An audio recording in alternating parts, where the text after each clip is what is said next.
दोस्तों, ये कहानी है 13 साल की वेडनेसडे एडम नाम की एक लड़की की, जिसके चेहरे पर किसी तरह के कोई इमोशंस नहीं बनते थे और मौत को लेकर उसके अंदर एक अजीब सा जुनून था। वो सोचा करती थी कि मरने के बाद इंसान कहाँ जाता है और उसका क्या होता है। इसी वजह से उसे अक्सर काले और सफेद रंग के कपड़े पहनना ज्यादा पसंद था। उसे देखकर सबको अजीब सा लगता, जैसे कि वो इस दुनिया की ही ना हो। तो चलिए जानते हैं कि आखिर वो लड़की ऐसी क्यों थी। तो कहानी की शुरुआत में वेडनेसडे को एक स्कूल में दिखाया जाता है, जहां वो अपनी डरावनी आंखों के साथ बरामदे में चल रही थी। वहीं बाकी सब लोग उसे घूर घूर कर देख रहे थे। जब वेडनेसडे अपना लॉकर खोलती है तो उसके अंदर उसे अपना भाई बंधा हुआ दिखाई देता है, जिसके मुंह में एक सेब था। वेडनेसडे उसकी रस्सियों को खोलती है कि अचानक उसे एक विजन आता है, जिसमें वो देखती है कि कुछ लोग उसके भाई को टॉर्चर कर रहे हैं। यहाँ हमें पता चलता है कि वेडनेसडे कोई आम बच्ची नहीं है और वो किसी को भी छूकर उसका अतीत और भविष्य देख सकती है। जब वेडनेसडे को पता चलता है कि स्विमिंग टीम के लड़कों ने उसके भाई को टॉर्चर किया था, तो वो 2 बैग में पिराना फिशेस को, जो बहुत ज्यादा खूंखार मांसाहारी मछलियाँ होती हैं, उनको भरकर स्विमिंग पूल के पास जाकर उन खून की प्यासी मछलियों को स्विमिंग पूल में छोड़ देती है, जिससे सारे लड़के अपनी जान बचाने के लिए पूल से बाहर निकलने की कोशिश करते हैं। तब वेडनेसडे उनसे कहती है कि उसके अलावा कोई भी उसके भाई को परेशान नहीं कर सकता। इसके बाद सीन शिफ्ट होता है और वेडनेसडे के माता पिता मोर्टिसिया और गोम्स को दिखाया जाता है। वो दोनों वेडनेसडे की हरकतों से परेशान हो चुके थे, इसलिए वो उसे नेवरमोर एकेडमी भेजने का फैसला करते हैं। इस एकेडमी में वो बच्चे रहते हैं जिनके पास कुछ खास ताकतें होती हैं और यहाँ उन्हें अपनी ताकत पर काबू पाना सिखाया जाता है। मोर्टिसिया और गोम्स भी इसी एकेडमी के स्टूडेंट्स थे, जिससे पता चलता है कि उनके पास भी सुपर पावर्स हैं। सीन शिफ्ट होता है और एक लड़के एम्बार्क्स को दिखाया जाता है, जो एक हाइकर था। वो नेवरमोर एकेडमी के पास वाले जंगल में अकेला चला जाता है। वो जंगल में एक जगह रुककर आराम कर रहा होता है कि अचानक एक अनजान क्रिएचर उस पर हमला कर देता है और उसे मार देता है। उस एरिया के एक पुलिस को उसकी जख्मी बॉडी मिलती है और वो आसपास की जांच करता है। यहाँ पता चलता है कि ये पहला हादसा नहीं था, बल्कि इससे पहले भी ऐसे कई हादसे यहाँ हो चुके हैं। दूसरी तरफ वेडनेसडे एकेडमी में जाती है और वहाँ की प्रिंसिपल लैरिसा वीम से मिलती है, जो उस एकेडमी को चलाती हैं। लैरिसा उसे रूममेट्स एनेट से मिलवाती है। एनेट एक वेयरवुल्फ थी और हर मामले में वेडनेसडे से पूरी तरह अलग थी। एनेट को रंग बहुत पसंद थे और उसने अपने साइड के कमरे को अलग अलग रंगों से सजा रखा था, जबकि वेडनेसडे को काली और डार्क रंग की चीजें पसंद थी। बाद में एनेट वेडनेसडे को एकेडमी में घुमाती है और वहाँ के मेन ग्रुप फैंग्स, फर्स, स्टोनर्स और स्केल्स के बारे में बताती है। फैंग्स के ग्रुप में वैम्पायर्स होते हैं, फर्स्ट ग्रुप में वेयरवुल्फ होते हैं और स्टोनर्स पत्थर में बदल सकते हैं और उनके सर पर सांप होते हैं। वहीं स्केल्स में जल परियां होती हैं, जो लोगों के साथ आसानी से हेर फेर कर सकती हैं। एनेट वेडनेसडे को सबसे पॉपुलर लड़की बायंसा बार्कले के बारे में बताती है, जो बहुत ही खूबसूरत जल परी थी। बायंसा का एक एक्स बॉयफ्रेंड ज़ेबियर थॉप भी उस एकेडमी में होता है, जो अपनी ड्राइंग को असलियत में बदल सकता है। इसके बाद वेडनेसडे के माता पिता वहाँ से चले जाते हैं, लेकिन जाने से पहले वेडनेसडे के पिता उस पर नजर रखने के लिए एक कटा हुआ हाथ वहाँ छोड़ देते हैं, जो जिंदा होता है और उसे थिंक कहा जाता है। इसके बाद वेडनेसडे तलवारबाजी की क्लास में जाती है और वहाँ बायंसा के खिलाफ लड़ने के लिए तैयार हो जाती है। बायंसा और वेडनेसडे के बीच जबरदस्त लड़ाई शुरू होती है और दोनों बराबर पॉइंट पर होते हैं। इसके बाद बायंसा कहती है कि वो बिना किसी हेलमेट के ये गेम खेलना चाहती है और ये गेम तब खत्म होगा जब दोनों में से किसी एक के शरीर से खून निकलेगा। दोनों के बीच फिर से लड़ाई शुरू होती है और दोनों एक दूसरे के ऊपर वार पे वार करते हैं। बायंसा वेडनेसडे पर वार करती है और उसके सर के बाएं तरफ एक कट लग जाता है, जिससे वेडनेसडे के सर से खून निकलने लगता है। इस तरह बायंसा जीत जाती है। वेडनेसडे को चोट पर मरहम लगाने के लिए ले जाया जाता है। जैसे ही वेडनेसडे पट्टी लगवाकर बाहर निकलती है, ऊपर से बर्ड के आकार का एक बड़ा पत्थर उसके ऊपर गिरने वाला होता है, लेकिन उसी वक्त ज़ेवियर उसे धक्का देकर बचा लेता है। कुछ देर बाद वेडनेसडे अपने कमरे में वापस आती है तो उसे महसूस होता है कि कमरे में कोई है और उस पर नजर रख रहा है। वो कमरे को चेक करती है और बेडशीट के नीचे उसे थिंग मिल जाता है। वेडनेसडे समझ जाती ये उसके माता पिता का काम है, इसलिए वो थिंग से कहती है कि उसे उसका साथ देना होगा, वरना वो उसे ड्रॉर में बंद कर देगी। थिंग डर जाता है और उससे वादा करता है कि वो वेडनेसडे के साथ गद्दारी नहीं करेगा। वेडनेसडे ने जो पिराना वाला प्रैंक किया था, उस वजह से उसे दिमागी डॉक्टर के पास ले जाया जाता है। लैरिसा उसे नेवरमोर एकेडमी के पास ही एक छोटे से शहर जेरिको में जांच के लिए लेकर जाती है। वेडनेसडे अपनी थेरेपिस्ट से मिलती है, लेकिन उसे किसी के बारे में कुछ भी नहीं बताती। उसके दिमाग में एक प्लान आता है और वो बाथरूम से जाने के बहाने खिड़की से निकलकर भाग जाती है।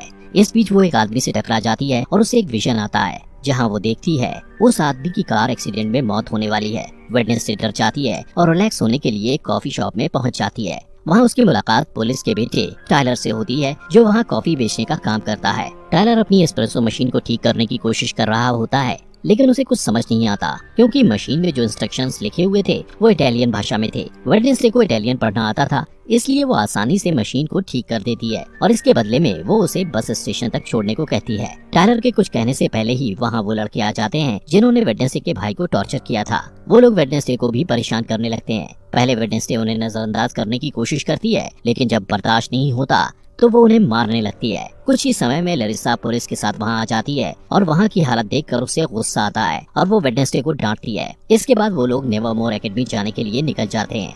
रास्ते में उन्हें एक टूटी फूटी कार दिखाई देती है जिसका एक्सीडेंट हो गया था और उस कार में वही आदमी था जिससे वेडनेसडे टकराई थी। उस रात वेडनेसडे वायलिन में बहुत डरावना म्यूजिक बजाती है। वो पूर्णिमा की रात थी और भेड़ियों के चिल्लाने की आवाज भी सुनाई देती है। तभी एनेट वेडनेसडे को बताती है कि वो खुद को वेयरवुल्फ में नहीं बदल सकती, इसलिए वो बाकी लोगों के साथ नहीं जा सकती थी। इस बीच थिंग टेलर के कमरे में जाता है और उसे वेडनेसडे से बात करने के लिए कहता है। टेलर डर कर उसकी बात मान लेता है और वेडनेसडे से वीडियो कॉल पर बात करता है। वेडनेसडे उसे आने वाले हार्वेस्ट फेयर में मिलने के लिए कहती है और कहती है कि वो लोग वहाँ मजे करेंगे, लेकिन असल में वो सिर्फ वहाँ से भागना चाहती थी। हार्वेस्ट फेयर में लैरिसा वेडनेसडे पर अपनी चील जैसी नजर बनाए रखती है। इसके बावजूद वेडनेसडे टेलर से मिलने में कामयाब हो जाती है। वो दोनों वहाँ से भागने ही वाले होते हैं कि वेडनेसडे अपने क्लासमेट रोवन से टकरा जाता है। रोवन तुरंत जंगल की तरफ भाग जाता है। रोवन से टकराने के बाद वेडनेसडे को विजन आता है कि रोवन जंगल में किसी के हाथों बेरहमी से मारा गया है। वो डर जाती है और भागने का प्लान बदलकर रोवन को रोकने के लिए उसके पीछे जाती है, लेकिन इससे पहले कि वो कुछ बोल पाती, रोवन अपनी ताकत का इस्तेमाल करके वेडनेसडे को पेड़ के सहारे ऊपर लटका देता है। इसके बाद वो वेडनेसडे को अपनी माँ के बारे में बताता है जो भविष्य देख सकती थी। उसकी माँ ने 25 साल पहले एक तस्वीर बनाई थी और कहा था कि वेडनेसडे नेवरमोर एकेडमी को बर्बाद कर देगी। इसलिए रोवन कहता है कि कुछ भी बुरा होने से पहले वो वेडनेसडे को मार देगा। इसके बाद वो अपनी जादुई ताकत से वेडनेसडे का गला घोंटने लगता है। तभी एक भयानक राक्षस उसके ऊपर हमला कर देता है और रोवन को बेरहमी से मारकर वहाँ से गायब हो जाता है। वेडनेसडे उसकी कटी फटी बॉडी के ऊपर पड़ी हुई उस तस्वीर को उठाती है जिसे रोवन की माँ ने बनाया था। उसी वक्त पुलिस का हेड अपने पुलिस ऑफिसर्स के साथ वहाँ आता है और रोवन की बॉडी को ढूंढने की कोशिश करता है, लेकिन उसे बॉडी नहीं मिलती है। इसके बाद वेडनेसडे को पुलिस हेड के साथ दिखाया जाता है जो वहाँ हुई घटना के बारे में उसे बताती है, लेकिन हेड को उस क्रिएचर वाली बात पर भरोसा नहीं होता और उसे लगता है कि ये काम नेवरमोर एकेडमी के ही किसी स्टूडेंट का है। तभी वहाँ एक ऑफिसर आ जाता है। उसकी नजर दरवाजे से निकलते हुए रोवन पर पड़ती है जो जिंदा था। जब वेडनेसडे अपने कमरे में जाती है तो देखती है कि एनेट पीओ कप नाम की एक कॉम्पिटिटर की तैयारी में बिजी है। ये एक बोट रेस की प्रतियोगिता थी जो हर साल एकेडमी में ऑर्गेनाइज की जाती है। बाद में वेडनेसडे रोवन से बात करने की कोशिश करती है, लेकिन लैरिसा उसे कहती है कि रोवन को एकेडमी से निकाल दिया गया है, जिसका कारण वो उसे नहीं बता सकती। वेडनेसडे को शक होता है और वो प्लान बी के मुताबिक थिंग को रोवन पर नजर रखने के लिए उसके पीछे भेजती है। फिर सीन बदलता है और रोवन को एक रेलवे स्टेशन में जाते हुए दिखाया जाता है।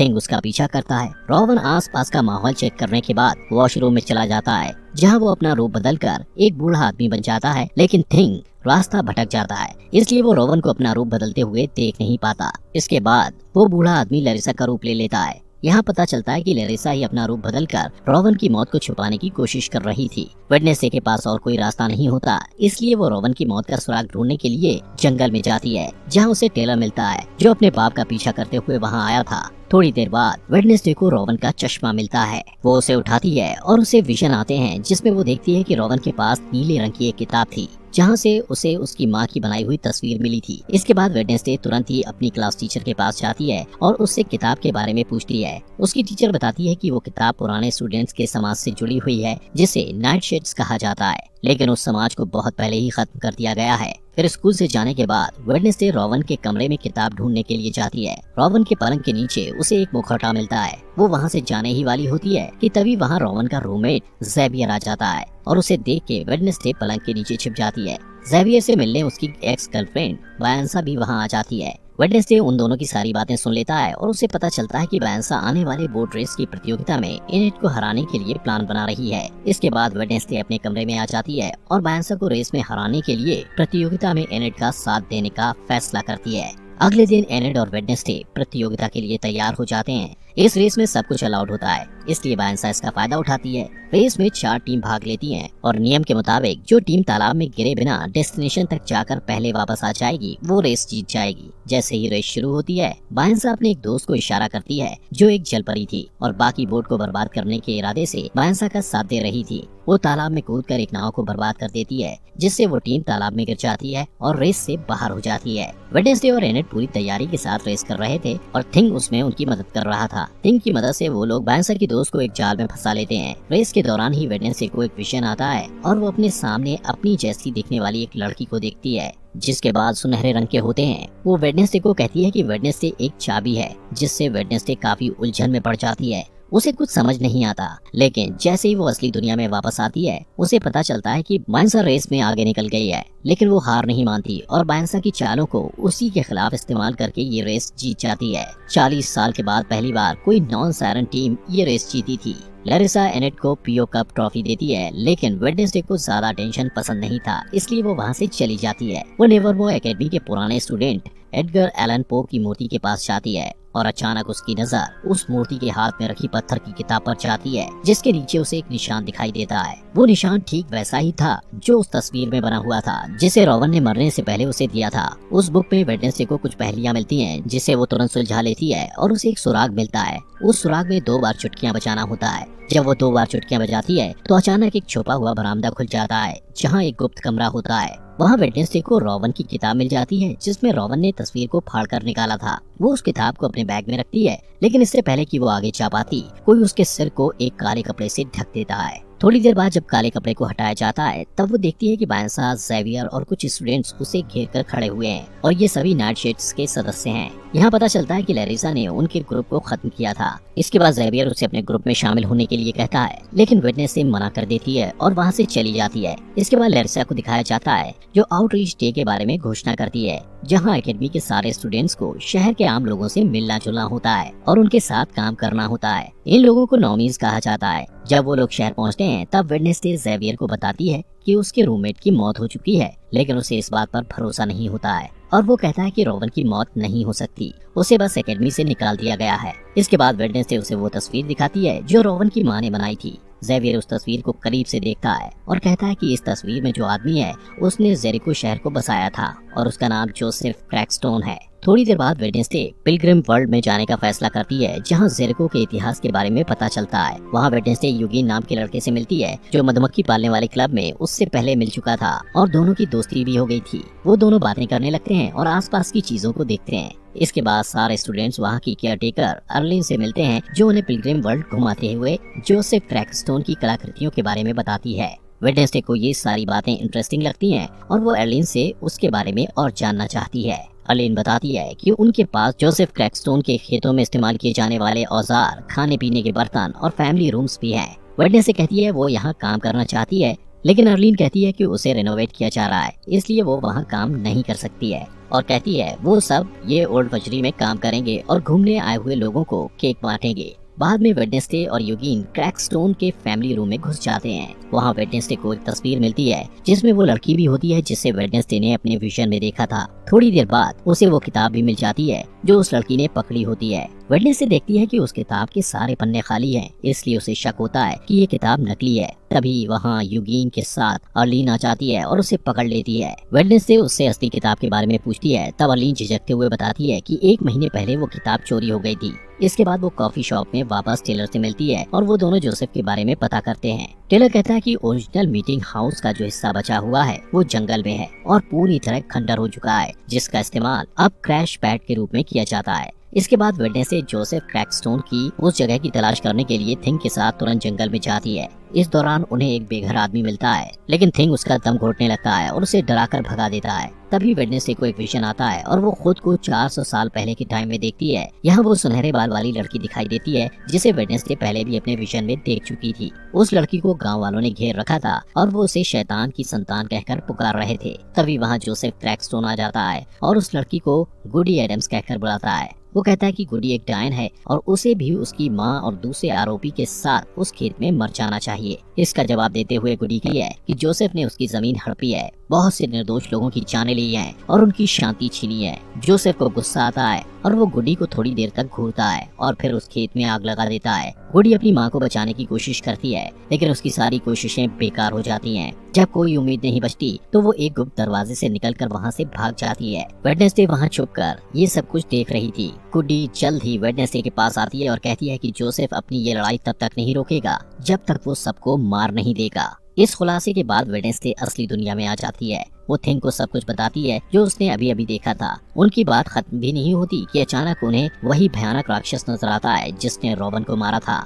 उसी वक्त बारिश होने लगती है। वेडनेसडे बारिश में भीगते हुए उसके पीछे भागती है, लेकिन वो बहुत आगे निकल जाता है। वेडनेसडे उसके पैरों के निशान का पीछा करती है, लेकिन अचानक वो निशान इंसान के पैर के निशान में बदल जाते हैं, जिससे पता चलता है कि वो राक्षस कोई इंसान ही है। तभी वेडनेसडे ज़ेवियर से टकरा जाती है और उसे सब कुछ बताती है जो उसने देखा था। ज़ेवियर उन पैरों के निशान को देखना चाहता है, लेकिन बारिश के कारण पैरों के निशान मिट जाते हैं। अगले दिन शहर में जोसेफ क्रैकस्टोन की नई मूर्ति के उद्घाटन के लिए सब लोगों को इकट्ठा किया जाता है। वेडनेसडे जेरिको के मार्चिंग बैंड के साथ डोंट स्टॉप का म्यूजिक प्ले करती है और शहर के मेयर और प्रिंसिपल लैरिसा मूर्ति का उद्घाटन करते हैं। लेकिन तभी थिंग वेडनेसडे के ऑर्डर के मुताबिक मूर्ति को ब्लास्ट कर देता है और सब लोग डरकर भाग जाते हैं। वेडनेसडे की आंखों में बदले की चमक दिखाई देती है और वो अब भी वायलिन बजा रही होती है। इसके बाद लैरिसा वेडनेसडे पर चिल्लाती है क्योंकि उसे लगता है कि ये सब वेडनेसडे ने किया है, लेकिन वेडनेसडे कहती है कि उसने ऐसा कुछ नहीं किया है। वेडनेसडे लैरिसा पर इल्जाम लगाते हुए कहती है कि वो जंगल में होने वाले खूनी हादसे का सच जानते हुए भी अनजान बनने की कोशिश कर रही थी। उस रात वेडनेसडे को मिलने वाला बेघर आदमी जंगल में दिखाई देता है। तभी वो राक्षस उस पर हमला कर देता है। उस बूढ़े आदमी के पास एक कैमरा था जिसमें वहाँ की तस्वीरें कैद हो जाती हैं। कुछ समय बाद पुलिस हेड और उसकी टीम जंगल से उस खंडर तक पहुँच जाते हैं और उन्हें उस बेघर बूढ़े आदमी की बॉडी मिलती है। उन्हें वो कैमरा भी मिलता है जिसमें हादसे के वक्त की फुटेज होती है जो असली गुनहगार को सामने ला सकता है। जब कैमरे की तस्वीरों को बड़ा करके देखा जाता है तब पुलिस हेड हत्यारे का चेहरा देखता है। वो एक राक्षस का चेहरा था जिसे देखकर ऐसा लगता था जैसे वो किसी के बुरे सपने से निकल कर आया हो।